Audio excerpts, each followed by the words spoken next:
Welcome to the Audiobook Lovin Podcast, discussing all things audiobooks, the narrators that perform them, and the authors that write the stories. Including a special series with Narrator Shane East, the Audiobook Lovin Podcast is brought to you by Viviana, Enchantress of Books. Hi everyone, welcome to episode 10 of the Audiobook Lovin Podcast. I'm so excited to have author Kim Loraine with us today. Welcome, Kim. How are you? Hi, I'm doing great. Thanks so much for having me. I think also you're my first author on this podcast specifically. I know Shane has done it, but I've been talking to a lot of the narrators, and so I'm like, who author? Ooh, Kim. Well, that's awesome. Well, and like Shane and I already know each other, so trying to do a Shane East meets would be kind of silly. Well, you never know. That the two of you together are a blast, and I'll definitely be getting more into that for people later. But I want, because seriously, people, it's a blast. But I want you. Why don't you start by having you share a little bit about yourself? How long you've been writing and how you got started. Okay, sure. So I have been writing for probably, 6 years now. I think I've been published for almost 6. So I guess writing for 7. I didn't really start by writing my author journey until I had gone back to college after getting married and after having 2 children. And I went back to school to get my bachelor's in early childhood development and wanted to be a teacher.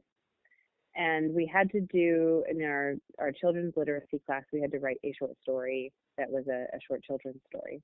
So I did that and sent it to my professor, who then promptly responded and said, hey, this is great. Your voice is really great. Have you ever considered trying to be published? And so from there, I kind of just had that little bit of validation that I needed to say, hey, I could maybe actually really do this. And so then I wrote my first book. And it took me a long time. And we moved to Japan while I was finishing it. And I was also finishing college. And then I queried agents and I got rejected a bajillion times and, submitted to publishing houses. And then there was a small press that offered me a contract and I took it and then never stopped writing after that. That's how the story goes, right? Yeah. I mean, once you get started, I was sort of like, I can't believe I haven't always been writing because this is such an outlet for me. And I was always a reader, a huge reader, like people, that's what people would give me for Christmas. I remember one time my husband bought me like 7 of the Anita Blake series by Laurel K. Hamilton for Christmas, because I was devouring these books in a day and loved them so much. And I mean, as a child, I remember going to the library and looking at these books and not just looking at a book, but looking at the author name and sort of being like, this is a mythical creature who created this amazing thing that I love. And so then to get to do it is really, it's amazing. Yeah. I used to do the library thing too. It's amazing. Yeah. I love the libraries. The library is a special place. Yeah. But it's also great that you were able to find this, and be able to go into this passion of yours. Were you also a listener as well, or have you always been into audiobooks? Yes. Yeah. I haven't always been into audiobooks. I started listening to audiobooks while I was living in Japan. And partially it was because I have had young children and couldn't anymore, sacrifice my time to sit and read with my eyeballs.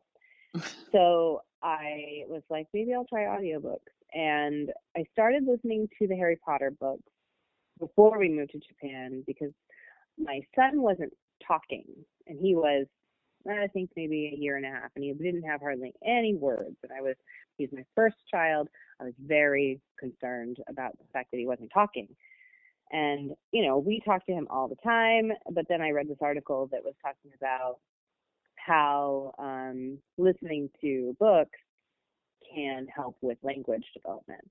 And I thought, well, of course, like if I'm reading him a bedtime story, he's listening to the book. But what if we start listening in the car anytime we go somewhere?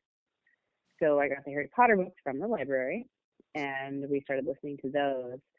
And that kid started talking, and he started like saying Harry Potter spells. And he was, by the time he was 2. Oh, And wow. then I became a really regular listener once I moved. Like, we were still in Washington at the time, and it was just for him. But then I started really enjoying it. So and once we moved to Japan, I started really listening. And I remember listening to Outlander and just being like, I don't want to do anything else. I just want to listen to this book. So give me a chore to do so I can listen to this book and justify it. So yeah, so that is what really got it going for me. Outlander was an amazing audiobook.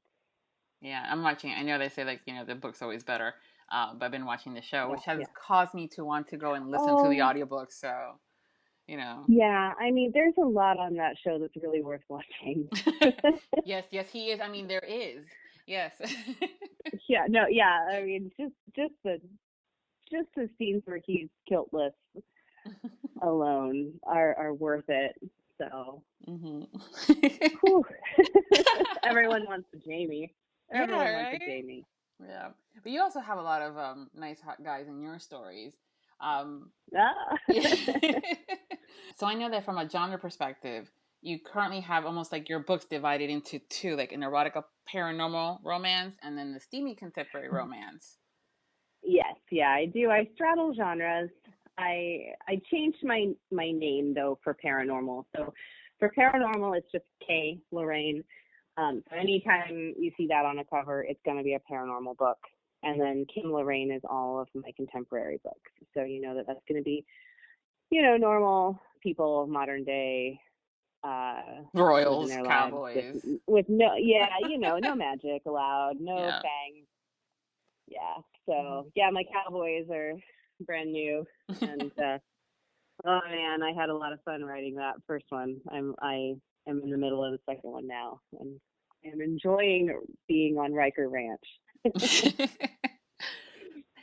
We have the romance as the overall umbrella, and then we have all these other subgenres Yeah. underneath it. But there's also another layer where you get into the different types of paranormals because you write vampires, fallen angels, witches, Mhm. shifters, and then when we go over to your Mhm. contemporary, we have the royals, and then Yep. handy people that are doing things, and then now, like you were Mhm. mentioning, you Mhm. have the new cowboys. Where do you get your ideas Mhm. for these stories? It really depends. So, speaking to my contemporary, my first series was the Small Town Romance series, and they're all standalone books, but it was various inspirational points. Like the first book, honestly, I was obsessed with David Tennant. Loved David Tennant so much that I was watching Doctor Who, and I kind of just fell real hard for him and his character. And there was a plot thread in there where there were 2 of him, and she was sort of, she's in love with him, his main character, Carolyn. And I was like, I wonder what it would be like if a woman was in love with someone and then she lost him and then she found someone who looked exactly like him. And that's how my first book was born. So yeah, I kind of little things. It could be anything that's just kind of sparked my creativity. Cool. So definitely inspiration from people around you when you're at the Oh coffee shop, yeah. like the mug says. Yeah. Uh-huh. Yeah, well, and like my Cowboys, I was just saying my daughter rides and I ride, and we go to this ranch and we take lessons. And I'm sitting, every week to go to the arena. I'm sitting there watching her ride her horse, that whatever one she gets to ride that time, because she doesn't actually have a horse, much to her dismay.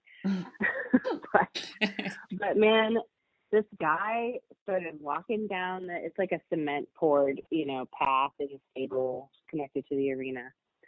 And I hear these boots hitting the ground, and I hear the spurs start jangling. And I turned my head and I was like, good God, you need a book.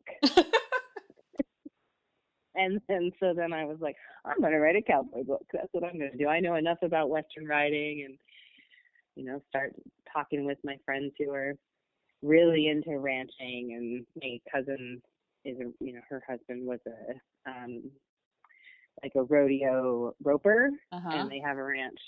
So I was able to talk to people a lot about how ranching works and all of that stuff. So it was a lot of fun. I really enjoy it. I want to go to a guest ranch and stay and do all the dirty work. See how glamorous it really isn't. Yeah, but the thing is, for me, I love writing so much that I could write for 3 hours and not have done it enough, and all the stuff, taking care of your animal and loving on that horse, and it's all a part of it. So yeah, but it's very different than my paranormal inspiration. Because that's I don't even know where that comes from, honestly. It's just sort of suddenly somebody's talking to me in my dreams or in my head, and I'm like, oh, so you're a witch, aren't you? Okay. I think you need a sexy Scottish shifter as your mate. So yeah, it just kind of slowly comes to me. But my first paranormal was called Waking the Watcher, and it's fallen angels and vampires. And it started out as just a short story that I just wanted to kind of test out to see whether or not I could write paranormal, because I hadn't done it yet. And then it just didn't stop. And instead of it being a short story, it became a full-length novel, and then became 3 books. So apparently, apparently paranormal is something I like to write. Yeah. And as listeners and readers will say, it's never really enough anyway, so just keep writing. Yes. I know, that's one of the things everyone's always like, I just wish it was longer. And I'm always like, see, I don't want it to be too long. I want to get to that point where you're like, this didn't need to be so long. Or just, you give us a taste and then, spin-off series, And I did that. I did that with my witches. So yeah, now you get a spin-off of the fallen angels. You get my witches. I'm going back to them very soon, so they'll be getting another. It's a kind of a combination of both my fallen angels and my witches. Nice, because you have That's planned for next year. Yeah. So from speaking of the witches, so it's the Siren Coven series, correct? Yeah, okay. Siren Coven. So the first book I had is the Eternal Desire, and then after that comes Cursed Heart, and the next is how I end up discovering Kim, is the Excalibur Duet. So I've never before the Excalibur Duet, Wicked Temptations book, the first book, had not read you. Well, I fixed it. You are not the only one. Yeah. But I'm glad you're here now. Yeah, thanks. Well, it's funny too. What caught me was the cover. So that image that you have for your cover is one that I was actually looking to buy to make a cover, because it's Regina, right?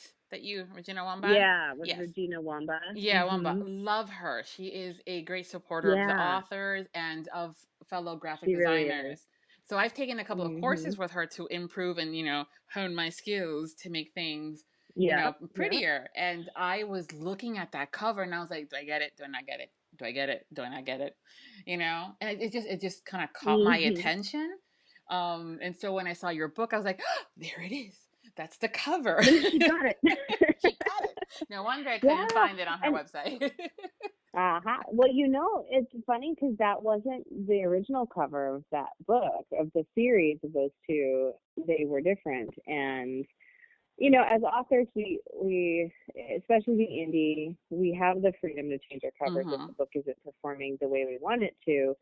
Because a lot of the time, even though we say, don't judge a book by its cover, we do. People do, we do. Because you want it to catch your eye. So if it doesn't catch our eye, we can kind of see that. And if we're able, we can then change our cover if we have the means to do that. And that's what I had to do with those. But I think they really fit it a lot better because you're able to see that there are two men in this relationship with this woman.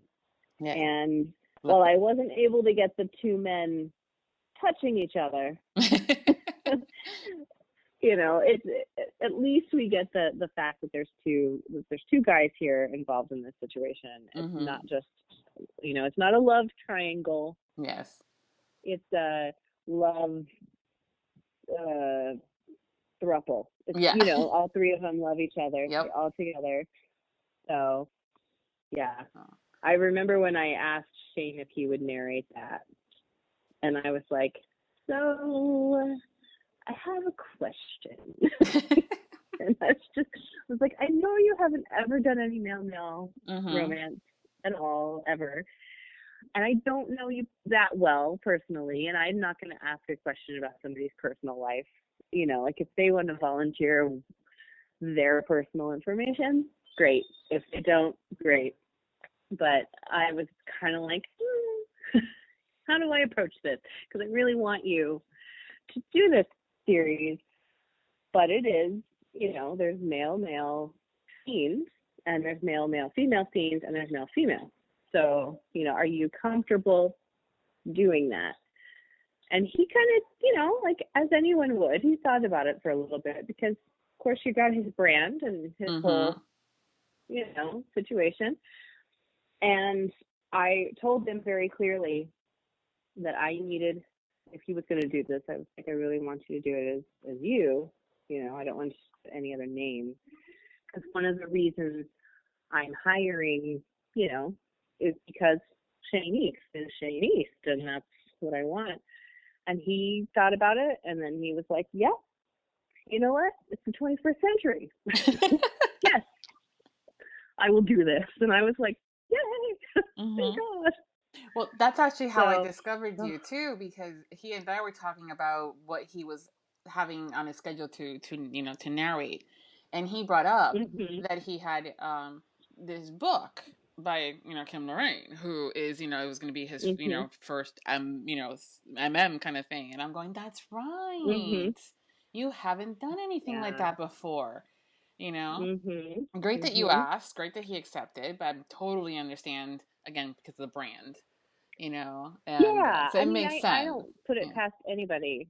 Brand wise, there are authors who write male or female under different names because their readership isn't a readership that would embrace maybe reading about a same-sex couple.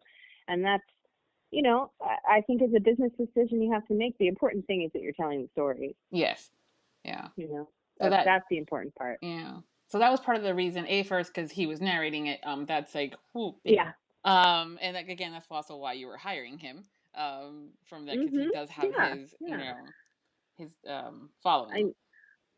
Right. Well, and there are narrators who have huge followings that I personally don't listen to, so I'm not gonna probably hire that person just because I'm also a listener. Like I want to be able to listen to my books, and so I do also have to really enjoy that person's performance and know that they're going to do my characters justice. And I mean, God, you can't get much better than Shane East. You just, when you've got British heroes, Shane East is pretty much like hot British butter. Yeah. Like it's not, there's no way around it. So I was very thrilled to get it because I've been listening to him for a long time. Yeah. And so when I had reached out and had him do a novella for me called The Virgin Steak Fiancé, I was like, oh, he's going to say no because this title is so tropey. And he's going to laugh at it. and he might have, but he did it. And it was so great. And then he did my Royal Virgin series. And again, now we affectionately, those are called All Them Virgins. So, anytime I have virgins for Shane, I'm like, Yeah. I got more of them virgins for you. He enjoys it, but he was also very complimentary about the writing that in these stories. Wicked Temptation and Immortal Flame, which just recently came out.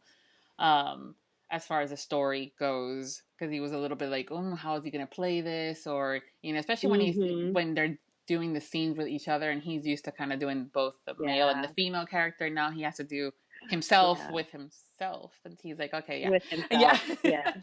Yeah. I mean, he's a guy. He probably has practiced that.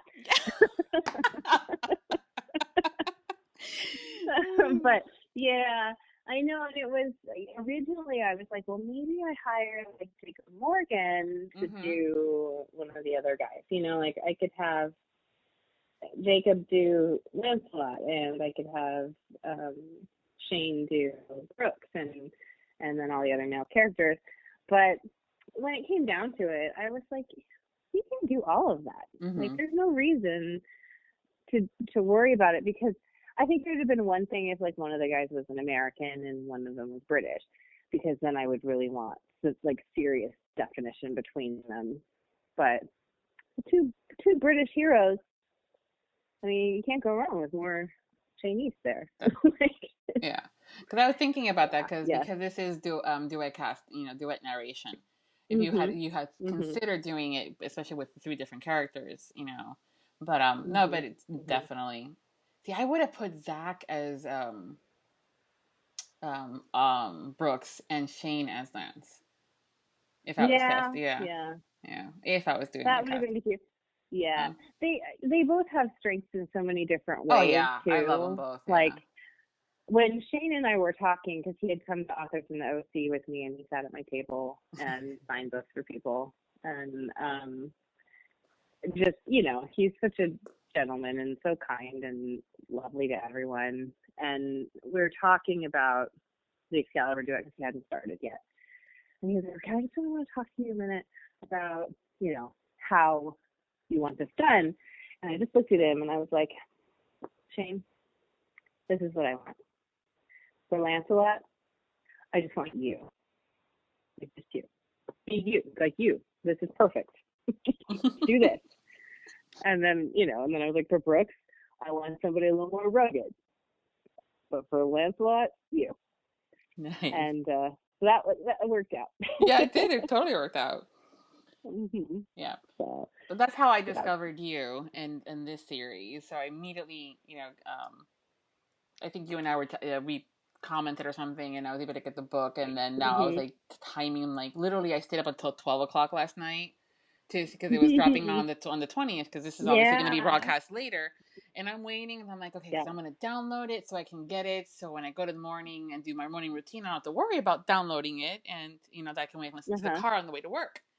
12 o'clock, 12:05, 12:10, and I'm like, bloody hell, when is this thing going to go through? So I ended up, fell asleep, and I checked my emails in the morning, and at 3:10 in the morning is when I get the notification that, your audiobook is available. And I'm like, oh. But I downloaded it, I got it done, I was listening to it on the way over, and loving it, book 2 of the series. Okay. Where did you get the idea for this series, for these two specifically? Well, I wanted, each of the witches has a past life that's a famous legend.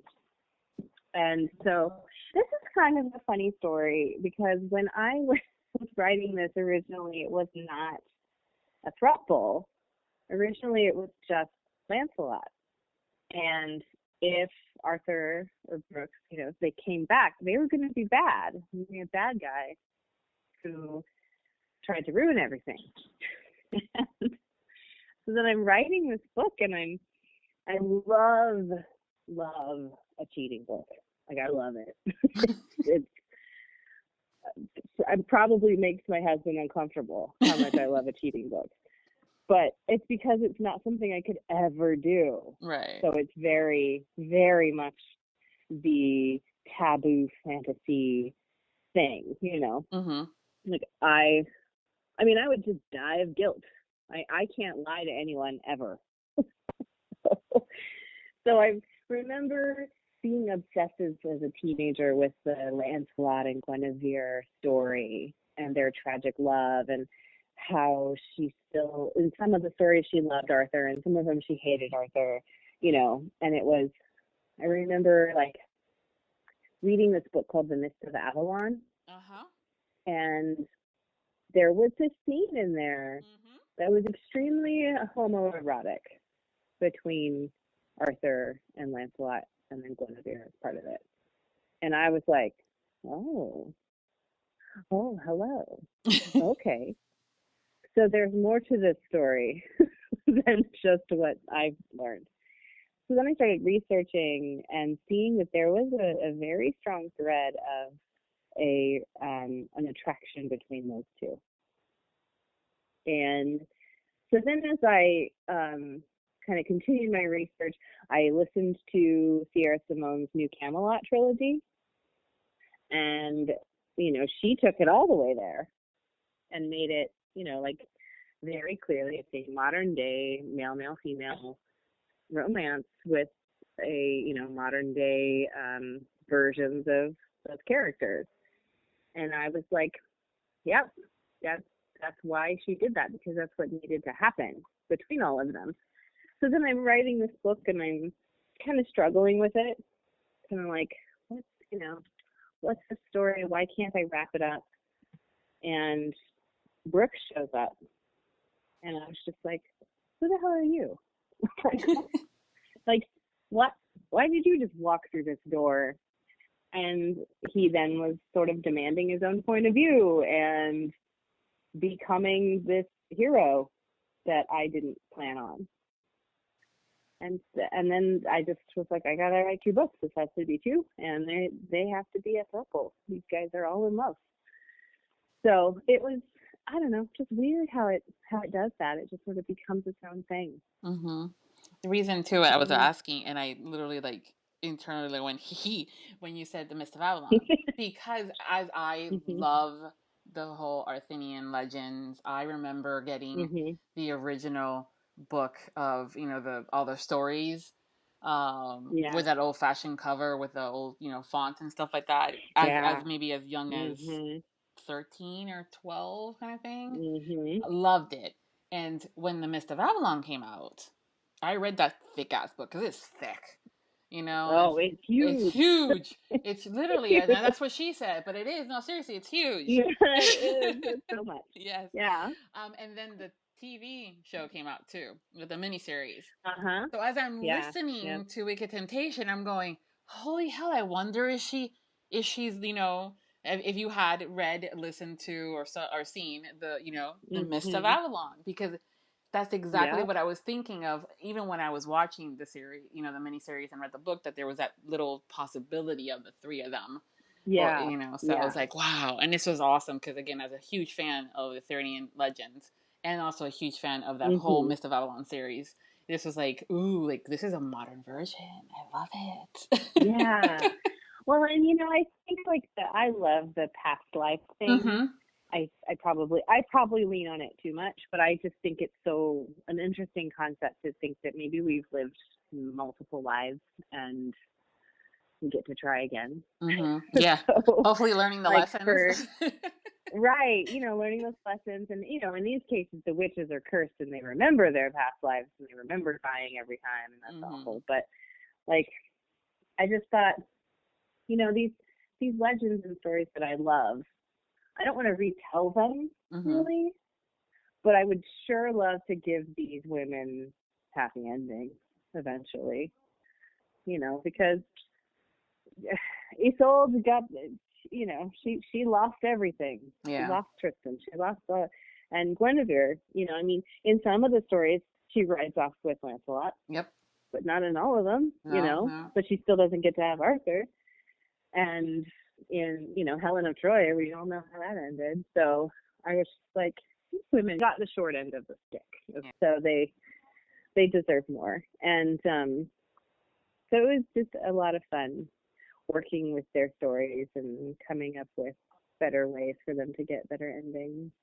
Yeah, that's one of the reasons why I liked The Mist of Avalon, was because usually the Sister Morgane is made out to be the bad person, you know, the evil sorceress, the one that's jealous, the one that, you know, is coveting the crown. And in The Mist of Avalon, there's a whole lot more things going on, and a whole lot. and so again, not putting that being that because we're coveting something, we're bad kind of thing spin on it. So that was something too. Yeah. Yeah. Yeah, it's more that it like messes with your judgment. You know, Yeah. that you're so caught up in what you're coveting that you don't think about what you could be affecting in other places. But yeah, and I mean, you know, she's the bad guy in mine, but I still, it was really, I think her motivation was not out of jealousy in that case. It was more out of like a desire for power. Yeah, again, love the spin that you've done on the Arthurian legends, and these are really I'm awesome. glad. And you know, Shayna did a great job, but Kylie Stewart, Oh, she's so great. yes, you know, turns out that I listened to one or two books beforehand that I didn't really put two and two together, but now with this series, yeah. And if I'm correct, Yeah. she's not British, is she? No, she's an American. Yeah, she lives in Texas. Yeah, she's really very versatile. yes. She has a naturally very youthful voice, but Mm-hmm. she can also do a pretty mature voice. She's done so much for me. I don't use her on everything, but I don't ever use the same narrators for everything because I feel like for me it's a matter of who's going to represent those characters the absolute best in my brain, you know, like because I usually precast at this point. So like when I'm writing cowboys, I already have somebody in mind, you know, like I already know exactly who I want to hire. And when I'm writing a British hero, I probably already have somebody in mind. Shane has job security, huh?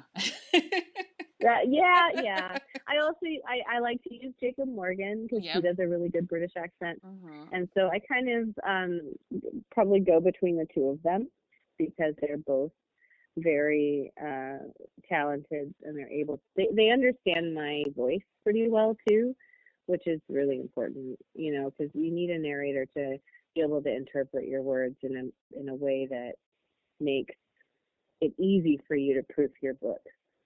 Because if they don't understand your voice, then the inflection will be wrong and the interpretation of the character won't match at all what you want. So I think it's a good partnership to have. What's important, I've always said it, and I think I've even said that I'll continue to say it, that who you cast for your stories, and as from a narrator's perspective, is extremely important because they can totally make or break a book. I've loved books. Absolutely. And I've started listening and I'm like, can't do it, Captain, cannot, will not. And then on the other flip side, I started reading books and I'm going, oh my God, I'm going to burn you. And, and I picked up the audio and I'm like, oh, you know.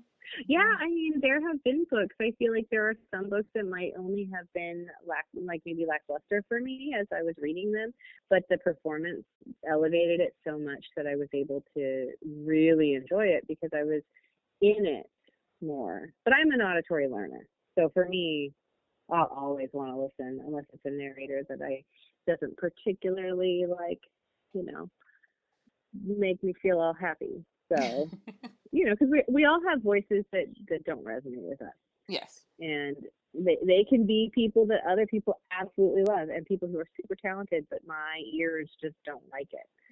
And, you know, I think there's nothing you can really do about that. No. Yeah, and also it's about fitting the character right. Now, have you gotten to the point when you're writing the story and you were saying that you already had kind of an idea about casting, are you hearing the characters in those voices? Oh yeah. Yeah, for sure. I am. I write with that person in my head at that point, you know, and I'm like, okay, I know I'm going to cast Aaron Shedlock for this book. So Aaron is in my head. And I'm probably already talking to Aaron and being like, hey, heads up. Yep. This is probably coming your way, friend. You know, like it's, you know, and I'll like text Zach and be like, so how's your Irish? You know, and he'll be he's always like, yep, it's good. It's great, you know, so And the same thing for I the think it's female important. narrators, right? Yeah, and I mean, I think I have a little bit of. I always hear my male narrators stronger than I hear my female. Mm-hmm. Sorry, I have to put you on speakerphone because my headphones are losing all their battery. No, that's fine. But I think male voices for me as a listener are really important, which is unfair to female narrators because they are just as important, but my ear likes the male narrator more. Mm-hmm. So I tend to be a little more like I've got wiggle room with my females, but I definitely have like this woman has an older, more mature voice. This woman has a young, light voice. And so then I kind of cast based on that thought versus hearing a particular person. No, yeah, I think it's when it comes down to the male, sometimes we tend to be a bit more picky as listeners as well because there's so many different nuances. I mean, like Shane has can have this deeper voice. Zachary also can do this very emotional, like he like tugs at the heart kind of voice, and he can still do sexy alpha male and still be the guy next door. Will and Wyatt's another one too that has that gruffy voice when he wants to and have that other side of it too. But also when it comes down to how they do their female voices, that's where I start. Yeah, that's a pet peeve of mine. Really important. Mm-hmm. Yeah, it's a really pet important. peeve of mine. Yeah, so that's and it is one of the reasons that I do duet for most everything because I'm so picky about that. I don't like to be thrown out of the book. And so for me, that means getting used to somebody else doing a voice when we switch POV. So I much prefer to do duet narration because then I always have a consistent voice for each character the whole time. Yeah. So, which I know some people don't like duet because it's too jarring for them to have it switch back and forth. But to me, it makes it even more like a movie. Yeah. I think especially for those that see or either see or hear the stories as a movie, having that duet style or multicast is fantastic. I was so used to having just a one single narrator, and then I got used to having dual narration. But because of the pickiness of having the guy voice, the male narrator is not what I didn't like as far as a girl voice, because everybody has different opinions on it. My listening ear, it's just there's some narrators that I love them. I'm like, please cast him in a duet. So it's just one of those where people are picky about certain things. But yeah, I can see where you can start hearing the voices. Because I'll read something real quick. I'm like, oh, Zach or Aaron or Will or all my other boys. Yeah, I feel like also for me, accents are really important. So I tend to write books that have lots of accents most of the time, my cowboys, not so much. My cowboys are pretty like, we're from Montana. Everyone's from Montana. But like even my contemporary, my other, my small town series, I have a British lead in one of them. I've got, who comes back and is in every book. And so I need narrators who can do accents. And I know that is so hard because I have to work really hard. I'm trying to be able to do accents, but I can't. And I laugh and I struggle. So I couldn't imagine, like, it's hard enough for me to do a British accent. I can't imagine a British person trying to do an American accent. And, I carry it for a whole book. Or, I've made Jacob Morgan carry Northern English accent for an entire book. And I'm surprised he still takes my calls. Quality of the narrator. Mm-hmm. He's fantastic. Yeah. So he is, and his Scottish is really great too.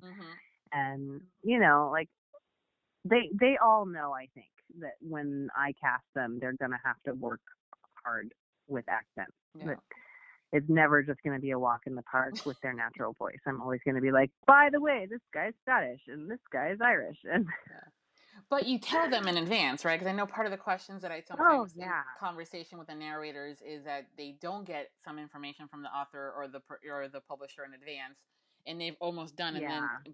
300 pages in, they find out that they're British or Russian or insert Right. other Oh, yeah. accent. No, Yeah. no. I mean, I think that definitely happens. And Mhm. I'm a really audio conscious author. And not every author is audio conscious Mhm. because they're not a listener. But like for me, I mean, I had Will Watt do a novella of mine that is called Until the Stars Fade. And it's a contemporary, but the hero is French. And I love Luke. Love him, love him. He's one of my very favorite heroes.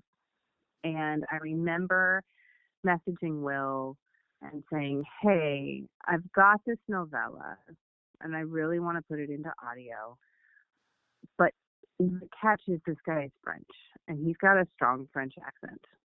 And I said, how's your French? He sent me back a voice message of him speaking French. And I was like, okay, there we go. We're good. Hired. And yeah, but then I was like, oh, but also he's in America. So all the other males are going to be Americans. And of course he's like a chameleon and he can do it almost any accent. So it was very much like, oh yeah, okay, you've got this. So I know that with him, I can count on him to do a great accent no matter what it is. With Aaron Shedlock, he can do most accents. And Zach Weber can do most accents. So, those are great. And Shane's Scottish is just to die for. Mhm. Oh, What were you saying? It was hot British butter. the hot British butter. Yeah. Yep. He had asked me to do like a testimonial blurb about his voice. Yeah. And I was like, I don't think I can actually tell him that it's hot British butter. Like, I don't think that's what he wants. I'm pretty sure he doesn't want me to put that. I don't think how that would go well But on the yeah, back of a card or on his website, but yeah, like that's how I describe it to people when they're like, what, how would you describe Shane East's voice? I've never listened to him, and I'm like, well, first of all, you need to fix that. Mhm. Secondly, it's hot British butter. Like, you're putting it on a delicious scone, and you're gonna have some tea, and you get some hot British butter. Like, it's the best of all the things. So yeah, yep. I definitely fangirled when he took on my books because it's been like anytime I get a narrator that I've loved listening to, I'm like, oh my god. Oh, I totally book? get that when I get the opportunity to talk to them on the phone or, Yeah, it's like, oh my yeah. God, and you It's end up becoming friends a little bit on via texting and mhm. stuff like that. But I remember like when I first spoke to Shane, I was like literally before I think it started about an hour before I had to call him, Yeah. pacing back and forth with Oh, my I was nerves. so nervous. Yes. I was so nervous. I was like, oh my god, it's Shane East Day. Oh my Uh huh. god. Yeah, I was like, where am And I then, on acids? I was like, oh, 'cause I'm going to be on a video call. I have to make sure I at least look presentable. My eyebrows have to be done, Oh, you're brave. And I was then, not going to do video with that man. No. he wasn't on video because he was like, I just got up. It's 11 o'clock and I got up and my hair's a mess. And I was like, oh, for God's sake. You probably roll out of bed and look adorable. Stop it. But yeah, I did the same thing like when I was in Vegas and I met Zach for the first time. And I was just like, I get to meet him in real life. This is great. And then it's I mean, they're people and they're lovely people and wonderful to talk to, and then you build this relationship where you're just like, oh, this is funny. I'm going to send this over to you, Yeah. Or like sometimes I see people who are like gushing about how much they love a performance that somebody's done and then another performance that somebody's done under their pseudonym, but they don't know that it's a pseudonym. Yeah.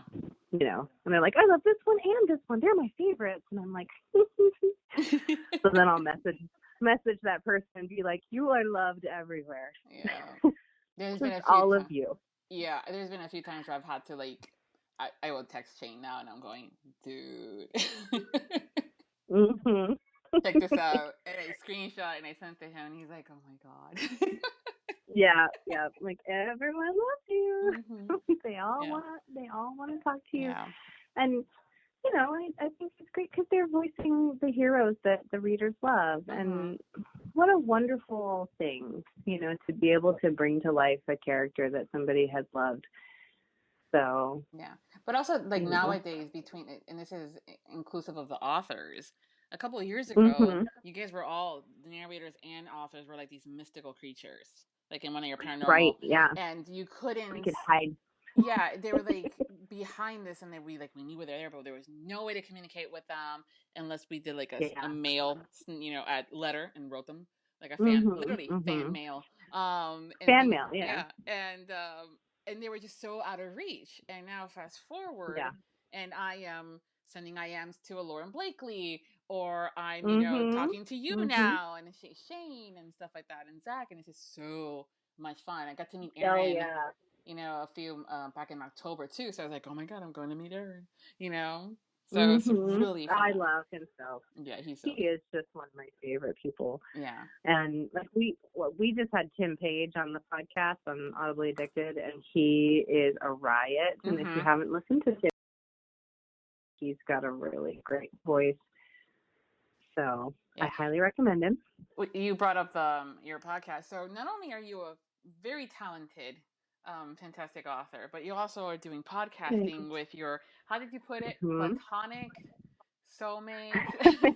My platonic life mate, Mo. Yeah, Mo. Yeah, Mo.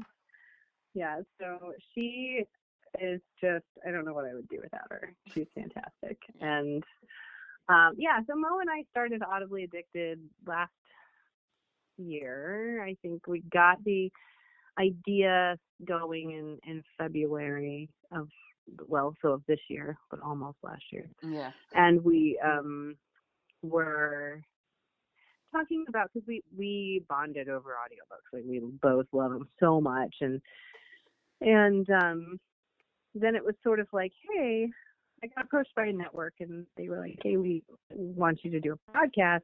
What would you want to do a podcast about? And I was like, well, I really love audiobooks. And I really love talking about romance. And I really think that romance needs to be less stigmatized. And we should talk about how much we get from it and how awesome it is. Sorry, you can probably hear my toddler who just got home.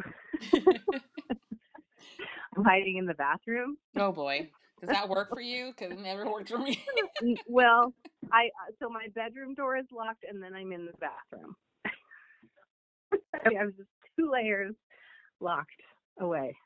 But yeah, and then we just decided, what we should do is we should reach out, because I know enough narrators at this point, and I know enough authors. Let's reach out and start scheduling people, and we'll do interviews with them. And it took off. Like, I had 4 months worth of interviews, 3 interviews every Friday, scheduled within a week. Wow. And so, and it's just so much fun. I mean, like talking with people and talking about what they're passionate about, is so great. And so we have a lot of fun, and we interview the narrators, we interview authors, we play samples from their books, but we just keep it really relaxed, and it's usually kind of a shit show. You never know what you're going to talk about, because we are not professional like you. Oh, I am no way prepared with questions. You're all prepared. You got questions. You've probably done the research. And we're just like, so tell us about your share wig, Shane. Yeah.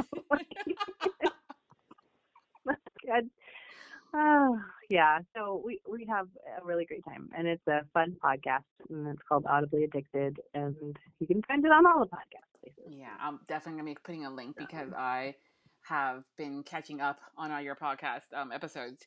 It's really hilarious, and I love that it's so down to earth, that you guys are literally kind of like shooting the shit, and bringing up Yep. conversations that are important. Like I said, I think you had it was with Shane, the whole LGBT and Yeah. that was a great conversation that he brought up, and some of the other ones that I Oh, listened it was to. so great. Yeah, but it's so much fun, Yeah. and I love hearing that passion that you and Mo have, and the two of you are a hoot together, So We have fun. yeah, yeah, yeah, and it's just one of those like I want to be Kim and Mo when I grow up.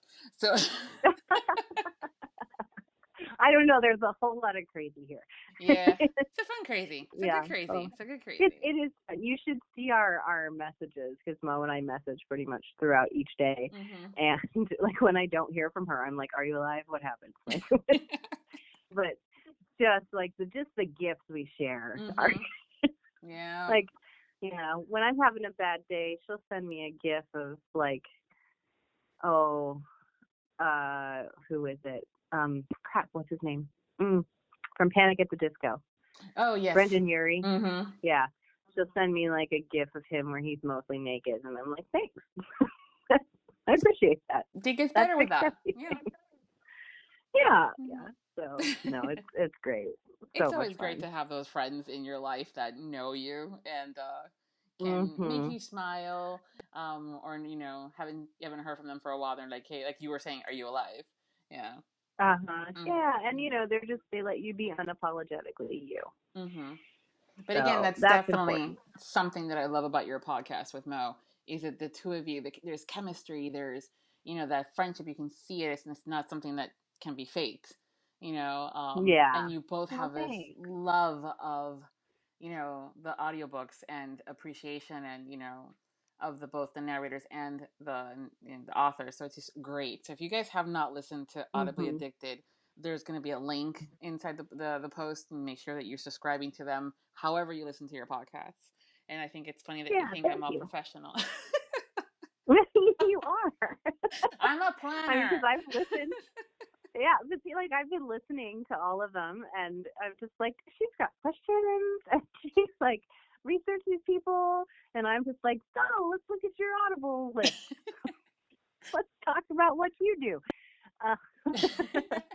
So I'm hoping that, yeah, I don't know. It's funny. Yeah, which is one of those where I need to kind of have something in front of me. No lie, I currently have a Google document with my things, because I'm afraid that we'll start just like chit chatting and oh my god this and that, and I really do want to have the listeners get to know you as an author better, and I'm literally concerned that I'm just going to be rambling if I just don't have this in front of me, kind of sometimes. So well, and honestly, like this is how I should be doing mine.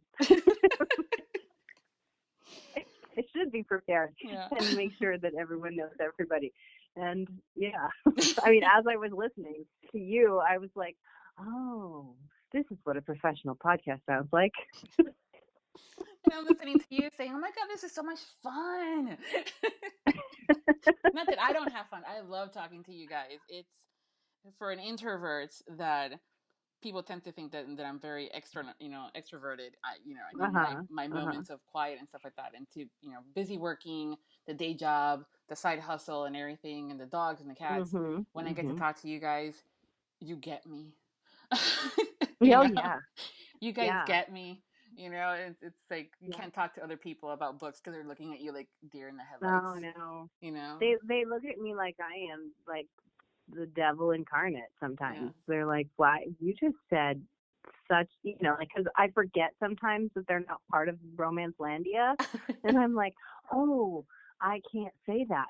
Because you think I'm a deviant now. Yes, yeah. Or my favorite, the whole thing that you guys get sometimes is, so, is it working out you being an author? Like the whole, like, are you making any money? Like, so how's that, like, how's that hobby going? Oh, God, yes. My accountant, who is no longer my accountant, has called my job a hobby for 2 years. Oh, no. And I told my husband after our last one, I was like, we're done now, because this is not a hobby. This is my career. Yeah. Oh, so let's find someone who appreciates what I do. So, yeah. Yep. People do it all the time. And I, sometimes it's a good nature. Sometimes it's like, oh, I want to be a writer too. Like, I want to start a blog, or and my answer is always like, then do it. Like, if you want to do it, do it. Don't talk about it. Just do it. Yep. You got to, like, because it's not going to happen unless you sit down and start doing it. Yep. And I tell my guy, you got to commit. Have fun, but commit. Yep. Do the research, get for it, do it. Or in my case, I got shoved off that comfort cliff by a dear friend of mine. Yep. Yeah, you need those friends too. That's what has to happen. Yeah. Yeah, you need the people who are going to kick you in the ass and throw you off the cliff and say good luck. She took a running start. Yeah. Yeah. Those are the people you need in your life. Yeah, but it's been work. It's been great. I've loved what I'm doing. It's been with Audiobook Lovin, the series itself has been 5 years. We're going on 6. So great. Yeah, and I get to talk to all of you guys and vice versa. So I'm hoping that you guys enjoying these now podcasts that are a bit more frequent than just all the month of June, because that was tiring.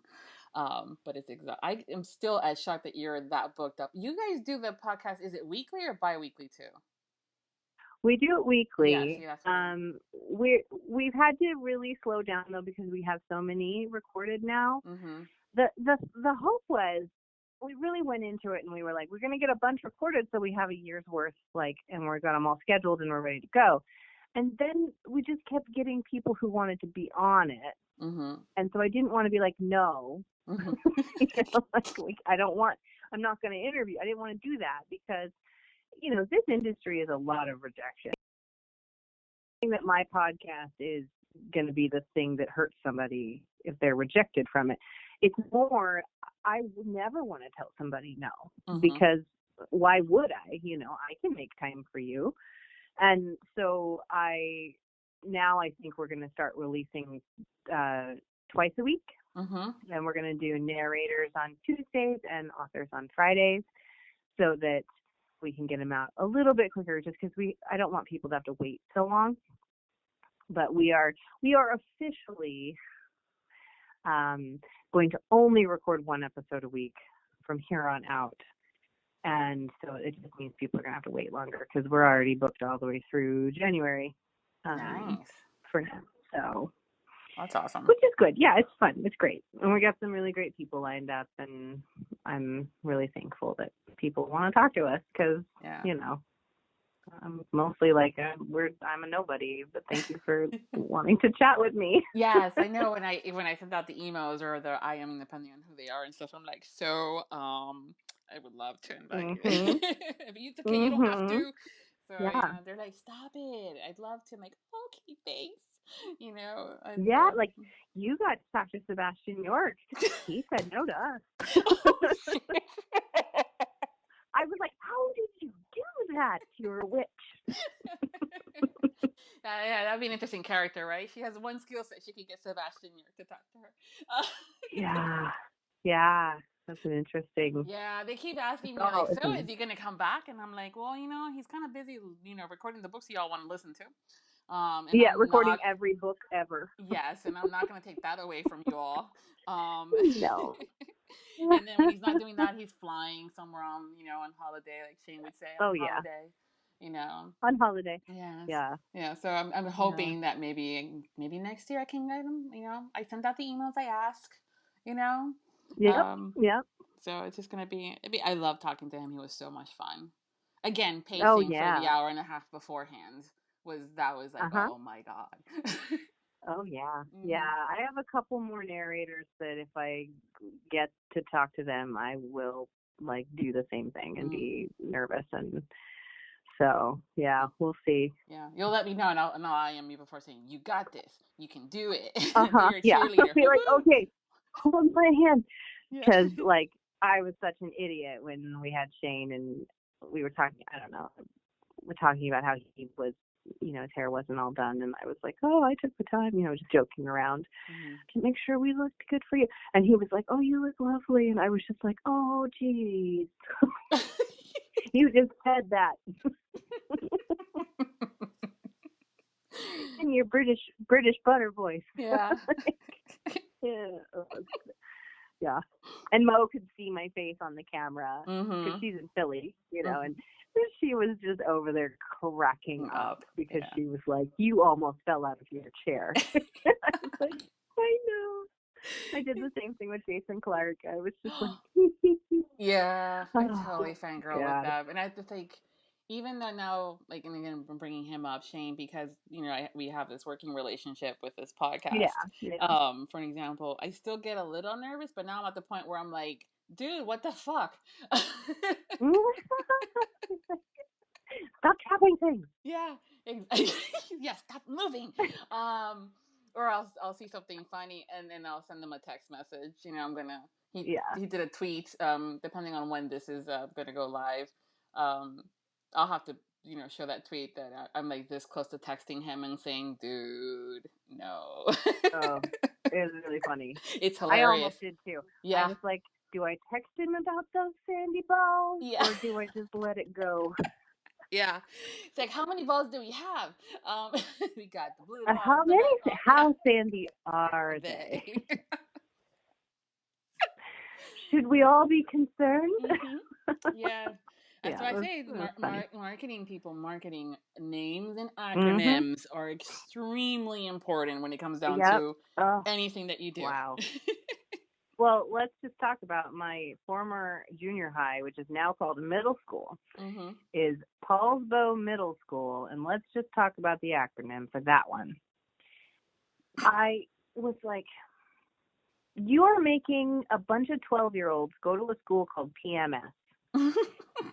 Why would you do that? Yeah.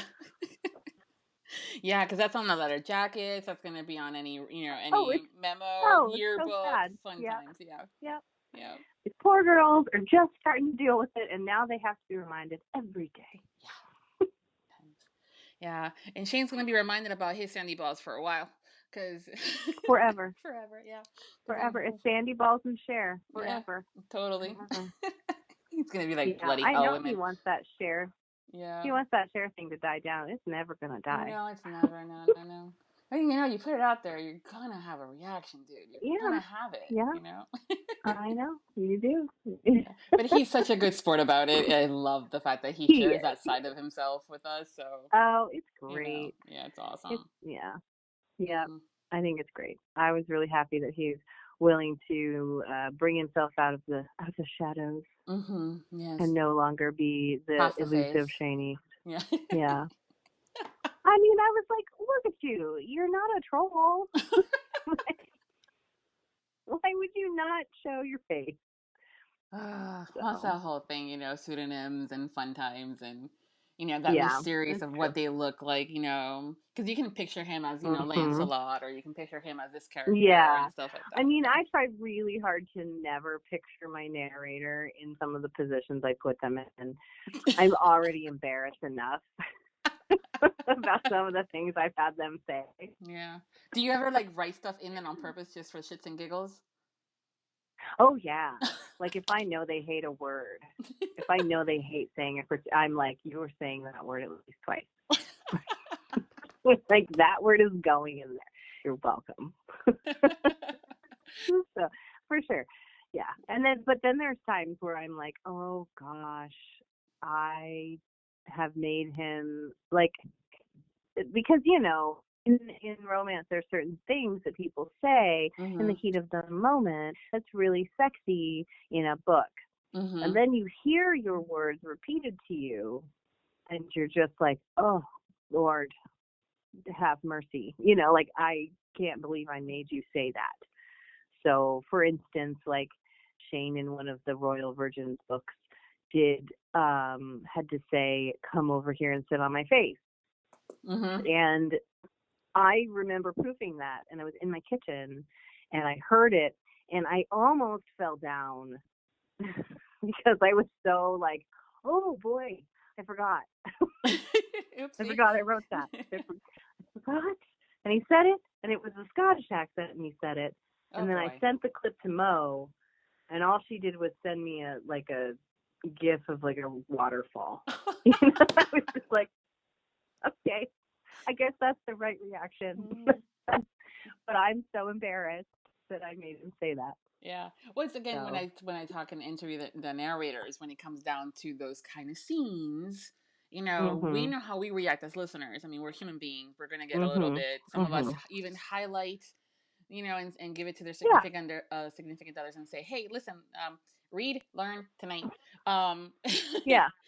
So imagine when it comes down to them having to say it and they're recording it. Right. So they've all had different reactions, and I think always the fun ones are when they're Mm-hmm. in the studio with a producer and engineer, and they have to say these in front of other people. Uh-huh. You know, But not just say it, like yes, they have to perform it. act it. Yes.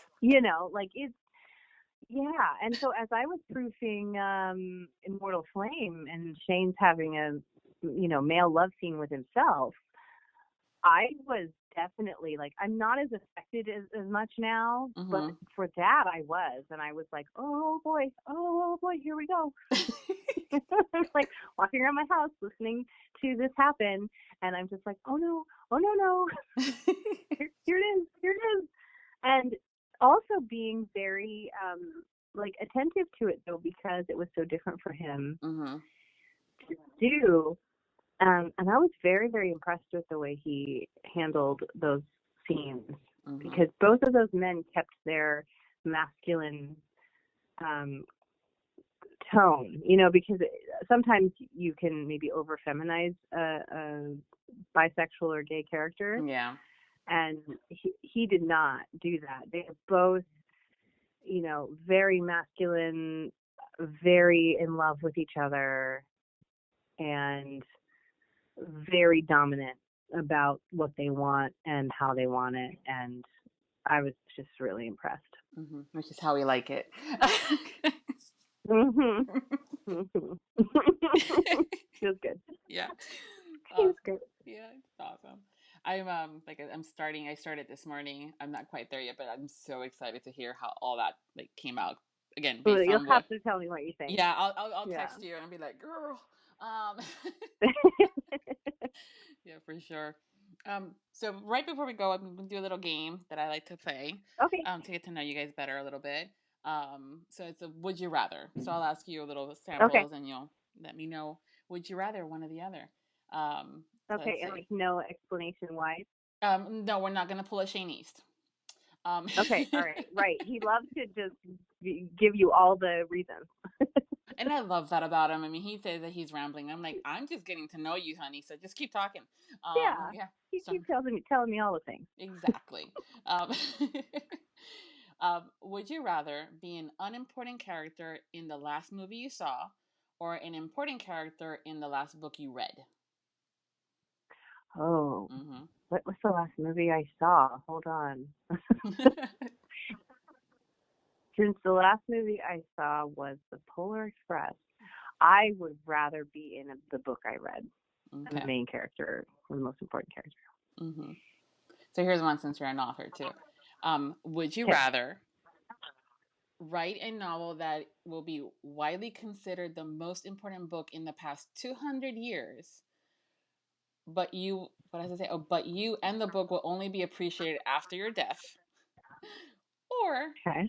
be the most famous erotica writer of your generation? Well, I love erotica, so Yeah. I would rather be the most famous erotica writer. Cool. Let's see. Would you rather be able to teleport anywhere or be able to read minds? Oh, teleport. Mm-hmm. And lastly, would you rather be able to control fire or water? Oh, That's, that's very hard. yes. Water. Yep. Cool. That's awesome. Well, that's a little game. You did great. Okay, good. Thanks. I didn't know it was a test. No. I always find it interesting how people, how they either think about it or they could take a moment to really consider it, like it is a test. Or they'll start with if we do this, then we'll have to do that kind of thing. They rationale things. Mm-hmm. So it's always fun to see how. Well, yeah, like the author one was hard because Mm-hmm. Everybody wants to be important, but I was also kind of like, but if that's a lot of pressure. Yeah. It's also after you're dead. So do you want to appreciate it at least within your own generation? Yeah. Or do you want to be like, and we're all narcissists a little. Yeah. I want to feed my family. Yeah. So. You want to call it that holiday. Yeah, So, absolutely. yeah. Kim, before we go, can you tell us what you're currently working on? What's coming out next? Sure. Yeah. So I have two different things because, I'm a genre straddler. Um, I am working on the second book in my Riker Ranch series. So these all stand alone. So this is the second Riker brother, and his name is Buck, and the book is called Bucked Off. And it's going to be like a fake fiance book, which I love so much. And I'm also working on Midnight Prince, which is the next book in my Blackthorn Vampires world. So my Blackthorn Vampires, the first three books are the Blood Trilogy, and that is complete. And then the next one is Blackthorn Bloodlines. And so it's still that same world, but it is a spin-off. And so I'm very excited about that. And Aaron Shedlock and Emma Wilder are in the studio next month, I believe, recording all three of the Blood Trilogy. I love Emma Wilder. I love her so much. Yeah, it was on my list. I had my list of narrators. I had like 3 pairings. Mm-hmm. And I was like, if you can get me any of these people, I will let you buy these books from me and take my control away.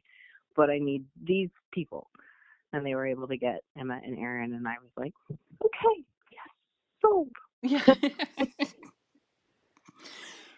Cool. Yeah, she's awesome. Mm-hmm. I was actually going to IM you and say, hey, for any of your upcoming books, have you considered Emma Wilder? Oh, good. Yeah. Yes, I have. Yeah, great. Yes, I have. Yeah.